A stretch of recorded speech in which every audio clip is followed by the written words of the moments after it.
Ciao ragazzi, and welcome back to the 100 things that Rafa and Henry love about Napoli. This is episode 3, where we're going to be covering 51 to 75. But those eagle-eared, it's not eagle-eared, is it? It's eagle-eyed, Rafa. Eagle-eyed, yes. Well, you know what I mean. Listeners who are paying particular attention will have noticed in the last episode that I missed out number 41. That's right, isn't it, Rafa? It is correct. Yes, yes. It took some digging, but we've come to that conclusion. So I'm going to remedy this, you know, I'm going to remedy the past. So we're going to start with 41 and then we're going to go to around 51. And I thought, well, we have to choose something a bit farcical. So my 41, which I have written down on my big list, is Koulibaly picking up Mario Rui and moving him to one side when we were playing Yes. PSG in the Champions League. Oh my goodness. You have no idea how many times my son Rocco references that. So does Paulie. Just the kids are all over that. Hey, The football fan kids in my circle here. Insane. I mean, I love Mario Rui, and I think he's a really good example of someone who got better and really cared about the club. And in some ways, it's a bit unfair that perhaps his most iconic moment, apart from when he stood up to the very tall player, and it was about 9 feet taller than him, but apart from that, his most iconic moment for Napoli was one of such farcical nature. But hey, that's mine. So that's 41. We're now up to speed, everyone. Put away your fountain pens. You don't need to write your letters of complaint. Now, Rafa, let's get started proper. 51, what you got for me? Okay, so 51, and this might come as a surprise to some people, but the feeling that I had when Carlo Ancelotti was announced as manager Love it. of SSC Napoli, so it kind of, and then we all know how it panned out. It didn't work out as well as we wanted to, but when you really think about it, he did provide some decent European nights, and we did have a second place finish under him as well. But it all capitulated, and we can study the reason why. But that moment, after the 18 season where we missed out on the Mm, Scudetto and Sarri left us, we hired Ancelotti, and it kind of leveled us up. mm.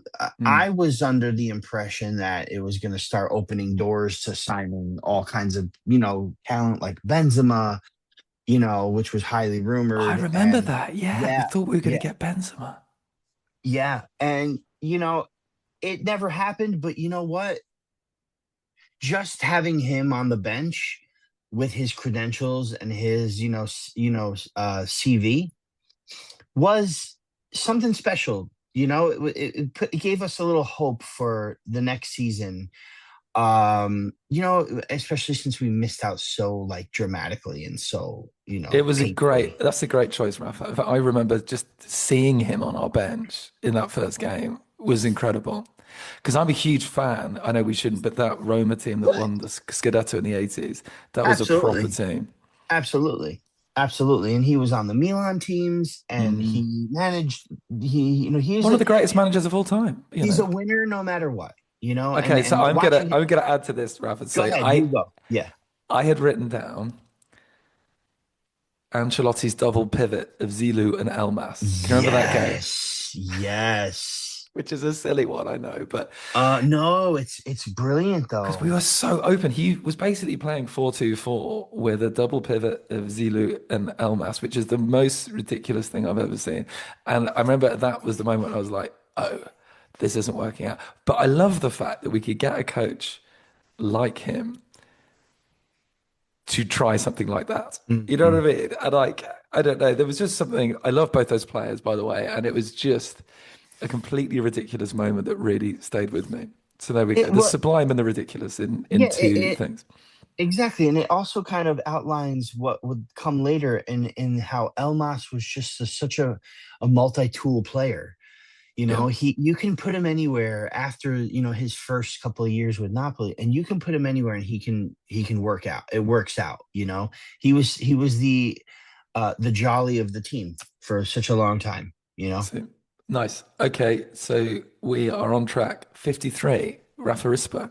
Oh, 53. Now I've gotten it out of my notes. You made notes? I had notes. Yeah. What? I just thought you were just being Like off the spontaneous. cuff. Yeah. Yeah. Off the cuff. What? Okay. Here's 53. I'm going to go into the city now. The Quartieri Spagnoli. Nice. Um, that stretch of road, that uphill that, bigger guys like me sometimes dread a little bit, after walking the whole city on cobblestone. I've only ever seen you um fleet of foot in Naples, Rafa. This is fake news. it's fake news. It's fake news.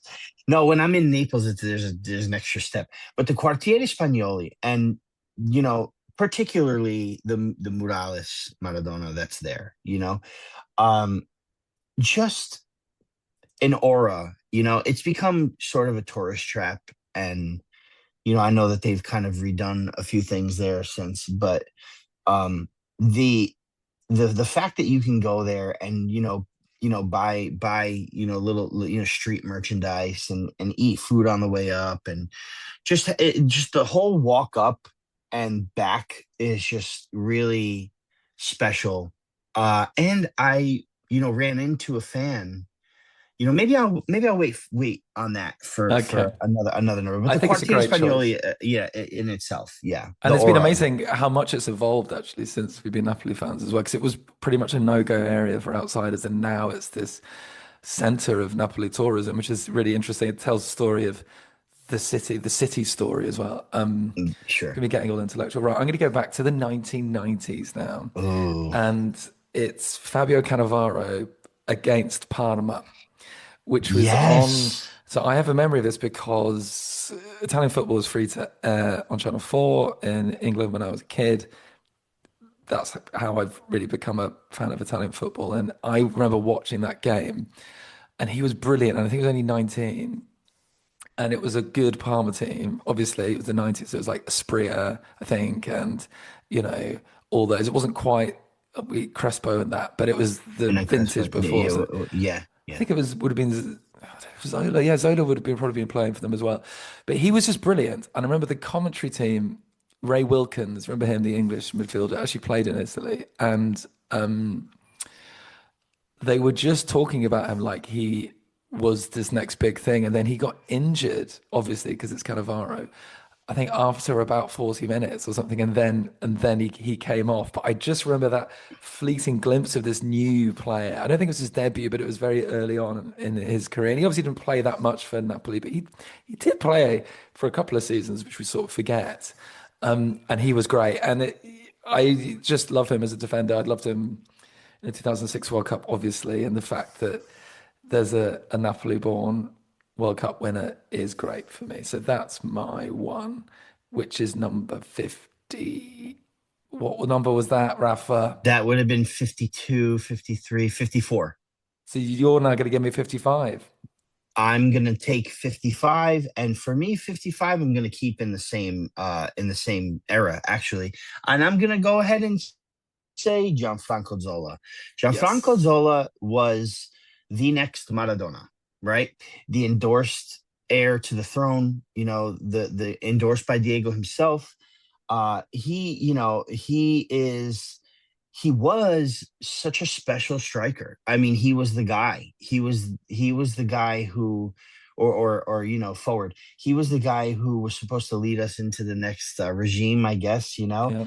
And I think just the fact that he was so endorsed and well loved by Diego for that one season that he was there with Diego, or two even, um, you know, led was to begin your career like that and then end up going off to Parma, winning things there, and Chelsea, and doing what he The did there. greatest player, voted the greatest player to play for Chelsea, you know. Ever played for Chelsea, and then become a manager.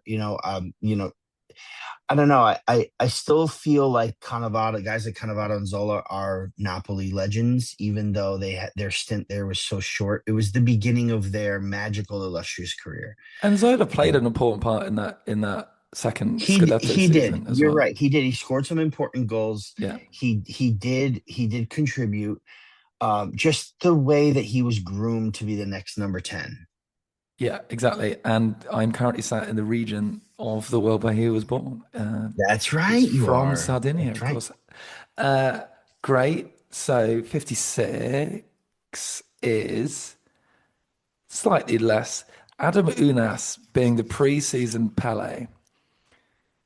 Every time, because I think it's because like this time of year, we're usually sitting down doing podcasts talking about expectations for the season.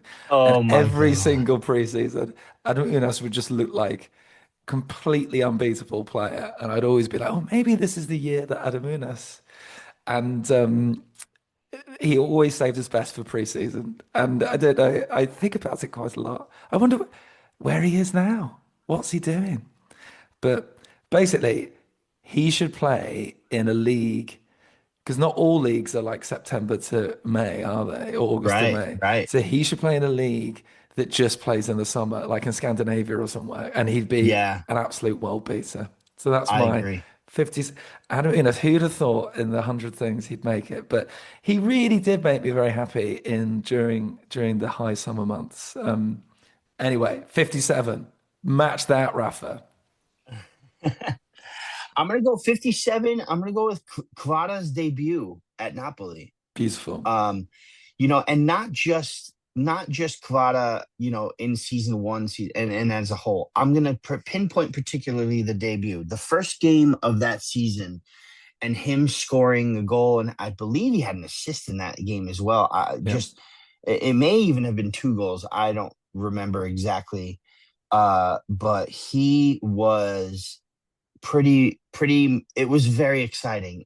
For some reason, and I'm telling you this with my hand in the air, there were obviously not a lot of expectations going into that season, but watching that first match and Kvara do what he did, I had something come over me saying we're going to do some really special things. Not that, maybe at that time I wasn't thinking it was going to happen in this season, but I knew at some point the pairing of Kvara, Osimhen, and the rest of the guys we're gonna figure something out and win. I just had that feeling. I had the feeling Yeah. that we had a very special player on our hands that It was day. exciting. It was such an exciting moment. I also, even going further back to pre-season, it's always hard to tell in pre-season. The Yes, aforementioned Adam Unas, for example, but I remember the very, very, very first friendly that you played yeah. and seeing the clips and going, oh, this guy's special. Let's hope he's not Adam Unas. And it turned You out know, he it, wasn't. it it did turn out he wasn't, and I remember watching like I don't know if it was a league, it was on YouTube, but a stream. Someone was streaming the game. It must have been because you saw the comments scroll up the screen, and by halftime, people were calling him Kvaradona on that stream, and it Yeah, was before it became crazy. it was, And yeah, he was and immediately I christened. saw it, and I was like, Kvaradona, this is Kvaradona right here. And I'll never forget my cousin rolling his eyes, going, "Okay, stop," But He earned it in the here we end. are. Great. Here we are. The actual Quaradona lives and breathes among us. Right, I'm going to go with, okay, number 58 now. I'm going to go back to the 60s and the 70s. Antonio Giuliano. Oh, Giuliano, sorry. European champion with Italy in Yes, 68. yes, yes. Captain of Napoli for 11 seasons. How many clubs can say they've had a captain do that? Not many. Not And many. really important, he went upstairs into the boardroom, etc., and was really instrumental in bringing both Ruud Krol and Diego Maradona to the club. So, you know, I don't think there's a player in our history who is more Mr. Napoli than Giuliano. So I salute you, sir, with my 58th thing that I love about. And if you get a chance to look at his clips, he's obviously an all action, can do everything midfielder, which you had a lot more of back then. So he had technical skill, he had a good shot, he could pass it, he could tackle. Kind of in the mold of those midfielders we had during the Maradona era, like Rambo and Bagni and Alamau, those sorts of players. He could do everything. So, yes, there we go. 59. 59 for me, I'm going to switch gears a little bit. 59 for me is the fact that Napoli has one team in its city.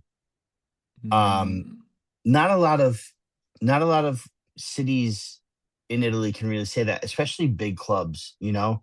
I don't need to list them off, everybody knows. But it's not just in Italy, it's all over the place where there's multiple teams.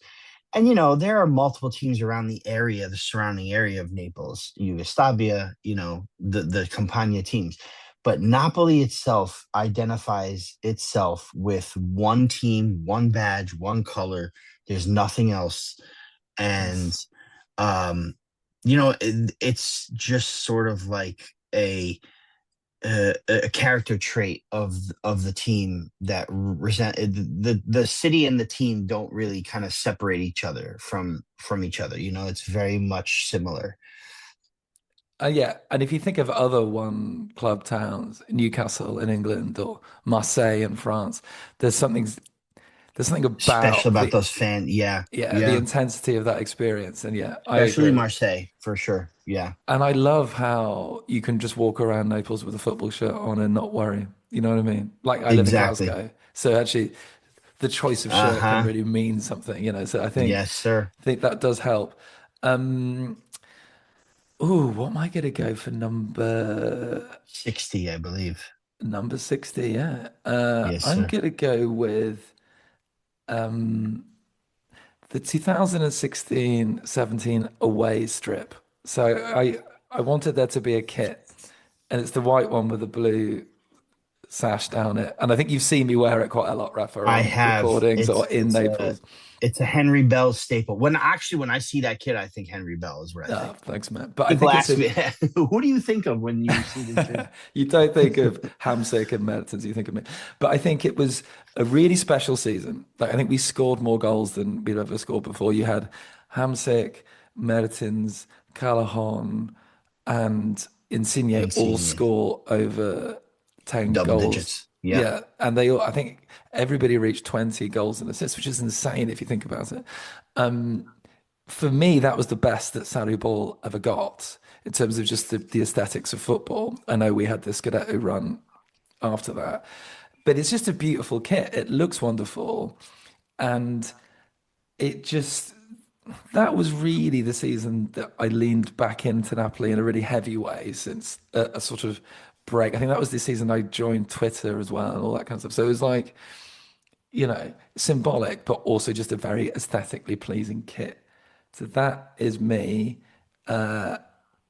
My numbers are terrible. What number is this now, Rafa? This will be number 61. 61, go. I'm going to be back on it now. 61, go. Okay, and I'm going to I mentioned Walter Mazzari in the I believe was the second episode, might have been the first episode, but I'm gonna bring back Mazzari, and I'm gonna say Zona Mazzari was one of my favorite things of all time. Scoring so many, I can't even like I can see them in my head, but I can't even picture. I believe it was the first match that he managed. I know it was against Bologna, and I know we were down 1-0, and I believe we came back and won 2-1. But the second goal was in Zona Mazzari, which is to me, 5 minutes left and less, Yeah, yeah. into injury time.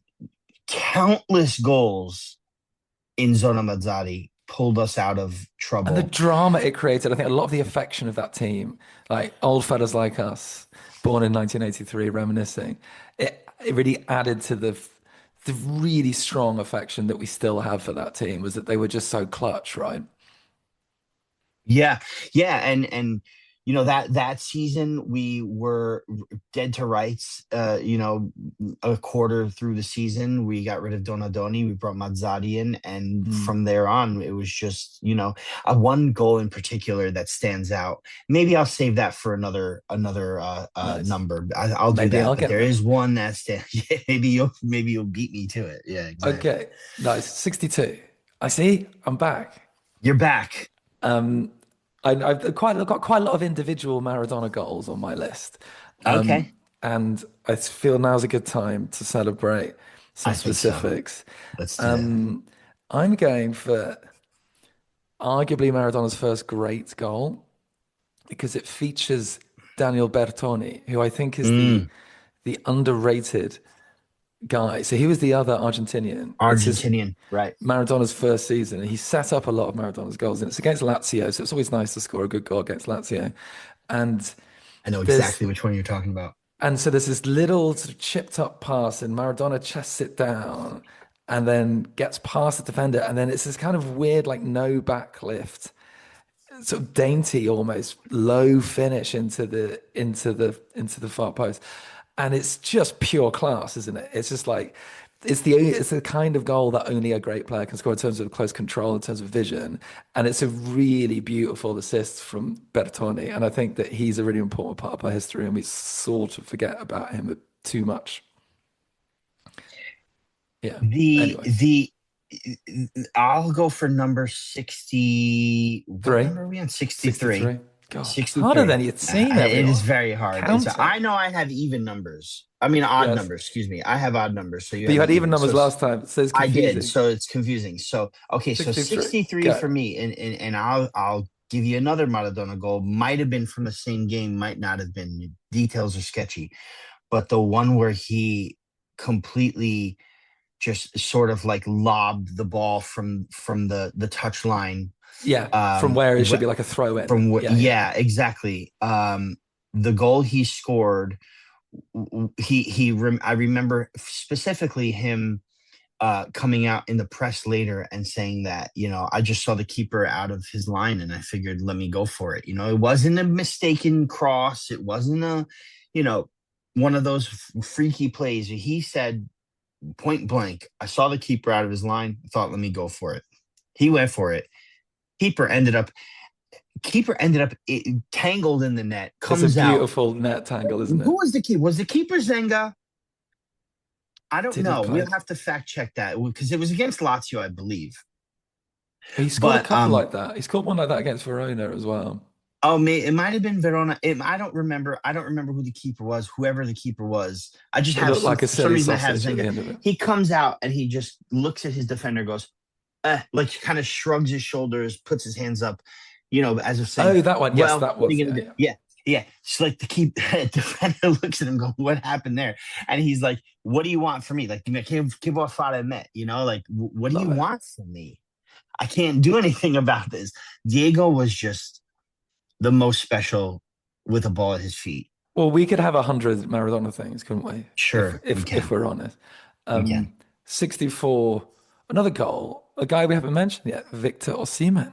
Ooh. And his goal, well, I'm going to say both his goals against Roma in the Oh, third Scudetto season were absolutely clutch as hell, but also beautifully, technically fantastic. The one, I think the first Derby del Sole that we won 1-0, which was in in the Rome. autumn, wasn't it? Away in Rome, tough. Yes. Yes. And it had everything. It had his strength, it had his vision, it had, you know, he's a very intelligent footballer as well. I think a lot of people don't quite realize that about him. Maybe off the pitch, let's say. But and I was feeling so nervous because that was really when the hope had begun, right? Around that time, we were like, because we were quite Yes. far ahead, but I don't think we'd played anyone that difficult by then. And I think a lot of people were like, well, they'll probably mess this up now. But it was a real sign of like, oh, we don't just have these entertainers. These are players with good intent who can really do it when it matters. And I love that first goal in particular. But he was instrumental in both David Solis. So I'm going to go Osimhen's two goals against Roma. Okay, so 65. 65, I'm going to piggyback off of that. And I'm going to say that match against Roma at the Maradona that season, it was late January. It was, Napoli were miles ahead of everybody at this point, but we went even further ahead because I want to say Roma was kind of creeping up on us. Not, I don't want to Yeah. say creeping up on us, but we're close enough to us. Yeah. And the first goal was Osimhen against, it was similar to the first goal actually in the one at the Olympico, but Yeah. in like in such beauty, Yeah. um but for It me was a more beautiful goal, actually, it I was would a say. more beautiful goal. But El Shaarawy ties it up, and then this was the match where we had the meeting in New York City at Ribalta, the meeting of like five or six different clubs, easy 300 people there. um, watching Napoli Roma, and I'll never forget when Carmine Guadagnano, who is the president of Napoli Club Toronto, sat next to me for the rest of the match at 1-1 and looked at me and said to me, "We're going to score here. It's happening." And then Simeone, in the matter of seconds, puts the ball in the back of the net and we win 2-1. And I'll never forget the feeling I had when I turned to him and he was on my right and I grabbed his face and started shaking his face. And when at full time, I cried so hard. That was the moment, Henry, that my father and I booked our trip to Napoli Where we for met. the final game, where we met for the final game. That was when we knew we're winning this Scudetto. It's over. Like it was over in January, Henry. Like it was That's why it was such a weird season because it was the just like a celebration. dream, as It Michele really said. was the celebration outside in the middle of the streets of New York City on a Union Avenue and Broadway. Just what an amazing event that was. I had a big hand in putting that together. So I'll pat myself on the back for that. But like Congratulations. I was very proud of that moment and everybody coming together at that point. And So that it that really match in particular, and I think it's a shame how he left it is a because shame how he left. he was particularly that season. Anyway, we're going off on one. Oh, effing hell. What is it? 66 now? We are not 68. 66. I think no, we're further behind. I think we're 60. I think we're 61, 62. No, 60. Yeah, No, no, you're right. 60, 66. 66. You're right. So that was Everyone listening 65. is just Correct. having a laugh. Correct. Connected to this, I'm going to say Glasgow Napoli, Curva G, Ooh, there it is. because our Curva first G. meetup was the Derby del Sole in Rome. Really? Yes. That season? Yep. Oh, for that Osimhen goal. That's a great first meetup. That's You know amazing. what I mean? It was in a pub in the west of Glasgow, and uh, yeah, we haven't met up as much as we probably should have done last season, but they're a great bunch of lads, none of whom, apart from one, but doesn't has some bit of Italian heritage, but everyone is just Scottish and just loves Napoli for different reasons. And if I could, I would meet with everybody every week. Um, and I just have to give a bit of credit to David Hogg, whose idea it was in the first place, and we made it happen. And there's lots of supporters clubs all around the world, but it's been a real joy to gather in the city where I live, where my grandfather was born, no less. Henry, it wasn't even your idea, was I it? know. Well, Well, you had some part to do with it. You hey, had to. I used the platform of The Twitter, as you platform. know. Exactly. But That's it what was we great, have to and do. we're going to do more this season. Promise everyone. And if you are listening to this and you're in Scotland and you're not a member, drop me a line on a social media platform. Um, I love Kurva G. That's awesome. Cover G, very good. So that was 60, Six. 67, 67. 67. Hmm. 6, 7. So Oh that's my God. terrible. All I'm the sorry, kids out everyone. there, listen. It's okay. That's okay. That's awful. You know what I'm gonna do? I'm gonna use 6, 7, and I'm gonna say my 6, 7, it's gonna be the Scunizzi, the football playing on the streets of Naples. Nice. Um, it's such a joy to watch everybody play football. You know, I've seen it every time I go. I see it. There was something said not long ago about the state of Italian football and how there's not enough kids playing on the street. I see kids playing on the street all the time. I'm there Yeah. all of the time, and so maybe the FIGC should go look in Naples for their next talent. But the Scunizzi playing on the street for me, it's always such a joy. I sometimes feel a little creepily watching them.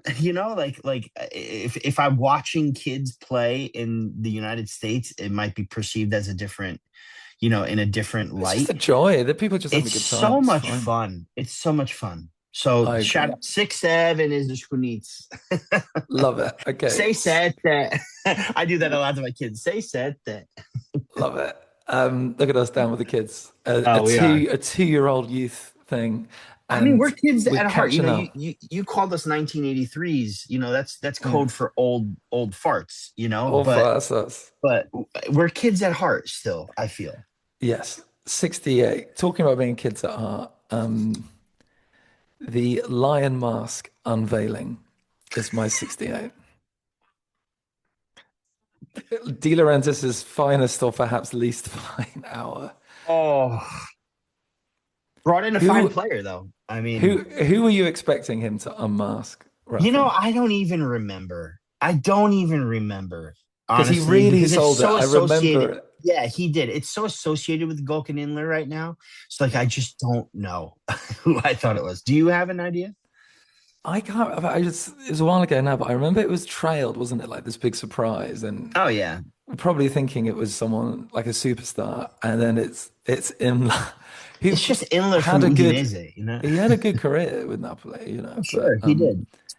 and it was fun. And it sort of it was one of those football things that went beyond immediate Napoli circles, and it was sort of quite annoyingly associated with the club.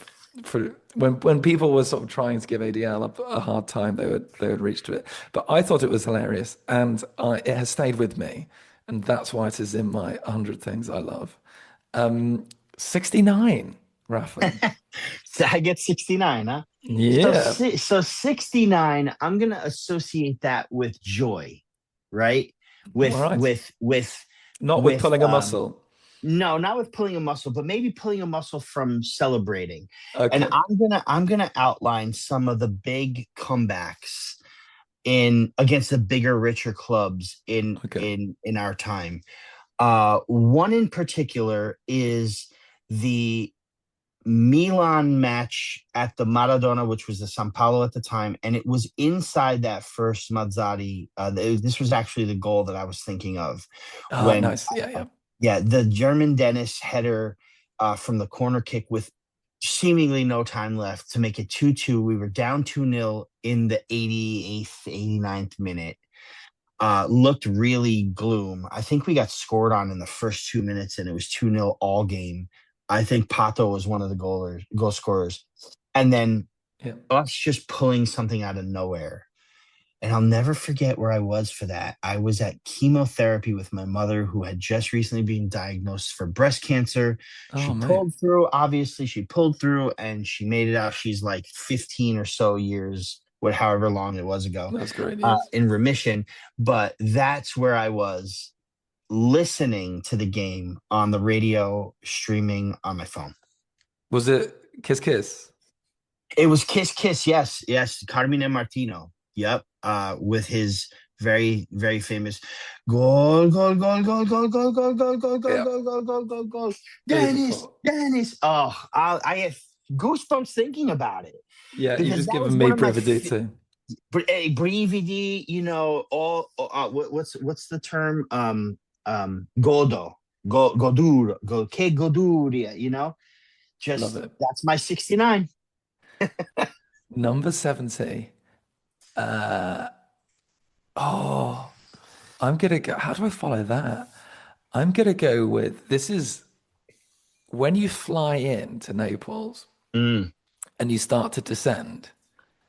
It's I think it's the best descent in air flight. okay, I've never descended into Naples, so that's something I must do. Because what happens is that you start to descend and you see Vesuvio on your left, and you do fly over the city a bit.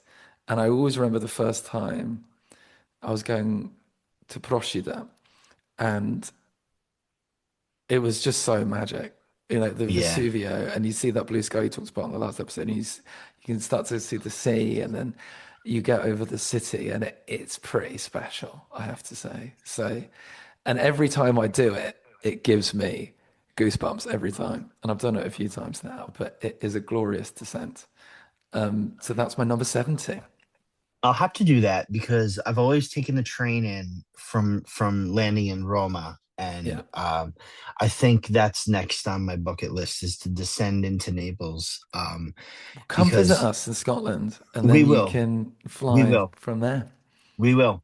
We will. We'll probably do a family trip is next on the list. So We just we'll need maybe a we'll make Celtic that or stop. a Celtic or a Rangers in the Champions League. I was going to ask you earlier, like, how are members of Kurva G Celtic or Rangers? But that could be another story for another time if we want. They're mostly slightly disaffected by the old firm, but those who are, it's Okay, a fairly even split.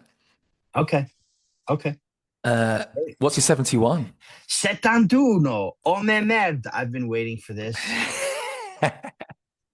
You know who 71 is. Well, I mean, do Oh, you want to sully this broadcast with man. such thinking? No, I don't want to focus on the betrayal and the disgrace that is Gonzalo Higuain, um, better known now today as Piguain or Igualota. See? Um, I want to focus on one particular moment, which was the breaking of the record for the most goals in a single season, which was against Yeah. Frosinone at the end of his very last, so it was his very last game. My father was in attendance in torrential downpour, and he needed a hat trick to break it, and he got the hat trick in a 4-0. And his, in particular, the goal to break the record and set a new record was probably one of the best goals I've ever seen Higuain score. Yeah. It may have been one of the best goals I've seen from a Napoli player in the modern era.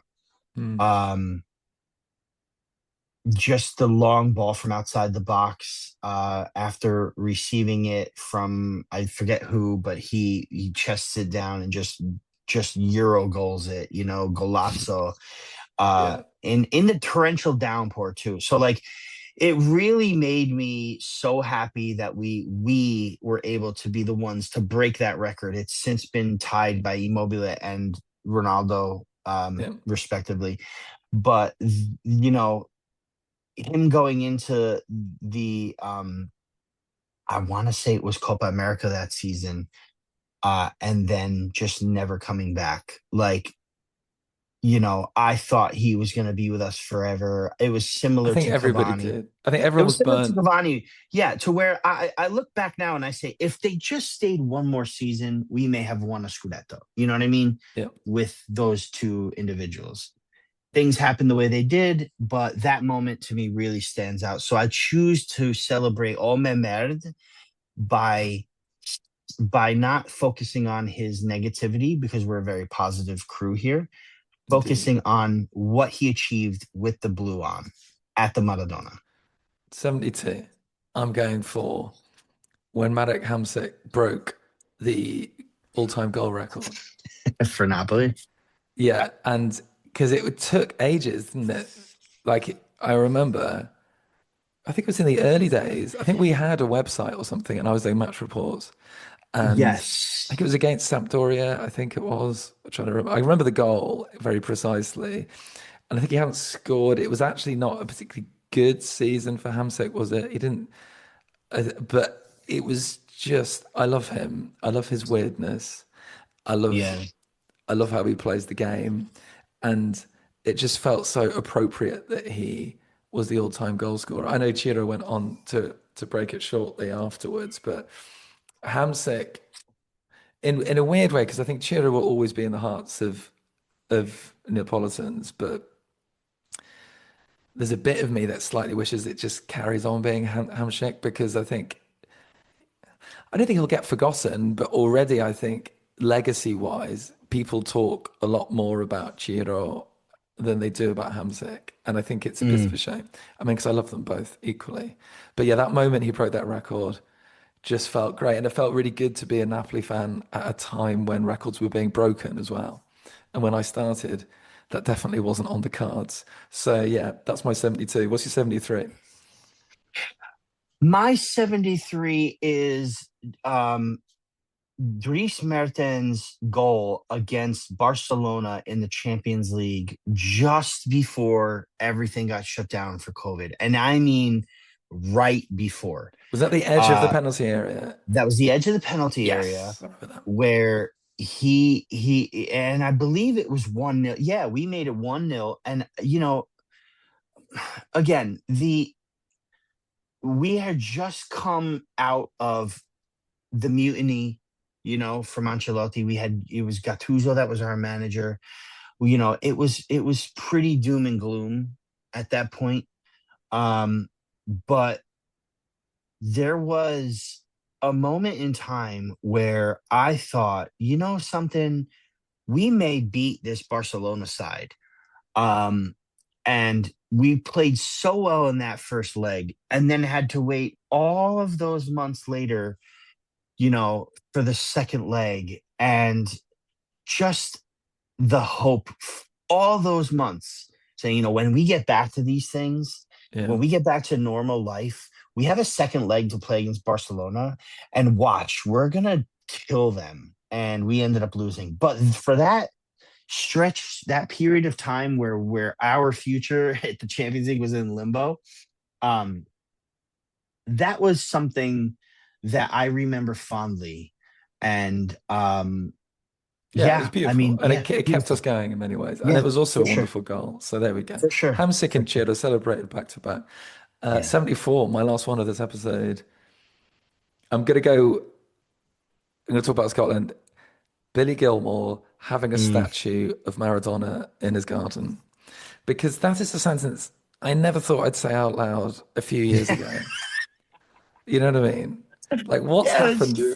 What's happened to the world? I mean, it's great that we've got these two Scots playing for Napoli just when I got a job and moved to Scotland. And I think we'll probably be talking about another Scot at some point soon. But just the way that Billy Gilmore he's a lovely man. He's from the same area where I work. I've heard lots of stories about him behind the scenes of help he's done without any publicity for people. And he's really embraced the club and he stayed around. He wasn't, he's been in and out the side, but to be that connected to the club to put a statue of Maradona in your garden, I think speaks volumes. And he's increasingly being more responsible and playing better for the club. And I really hope next season we see a bit more of him. So there we go. That's my 74. And can you sign us off, Rafa, with your 75? I think I have a really good one to sign us off with 75. And being that it's number 75, I'm gonna go with the 74-75 season Nice. and the near miss. Vinicion's goal, zonal system, his coaching was just, Luis Luis Vicino, yes. Vicino, yeah, Massively Vicino. ahead of his time. It was total football, basically, in Serie A. Total football. The fact that we came 2 points from winning the Scudetto, it's the closest we've ever been. He deserved it as well. That team really deserved it. And they did deserve it. It was a, obviously we weren't around to witness it, but going back and studying it and reading it, it was just such a great season. Dino Zoff, Yeah. and his contributions to Napoli. The fact that it was Altafini that scored the Juve late winner to sort of pip us for the Scudetto. Yet another player that crossed. Another ex Napoli. Yeah, yeah. Mm. But honestly, at that point, I think everybody that was a fan of Napoli will take a second place finish in the dramatics and how it happened. Prior to that, it was the closest they came was 9 points behind Milan in '68. So, Yeah. yeah. So I think the '75 season, being like the beginning of what we felt as a Napoli fan base, was something's going to happen soon. A title is near. It wouldn't be until 10, 15 years later, but Yeah. No, no. And I think at the time it was very much seen as something to build on, and then it all kind of fell sure. apart for a bit. Lovely. And I think Vincino, sorry, is, Vincino, he yeah. played for the club, scored a lot of goals, up there with Uliano as Mr. Napoli. Actually, if you had to identify a kind of Mr. Napoli figure, we just need Hamsik or Ciro to lead the team out for something at some point. All right, then. Well, that is the end of episode 3. Join us again, everyone, for the final 25. Or maybe it'll be 27, or maybe 21, because we'll probably lose count. But Who anyway, knows? in the meantime, take care and Forza Napoli. Sempre.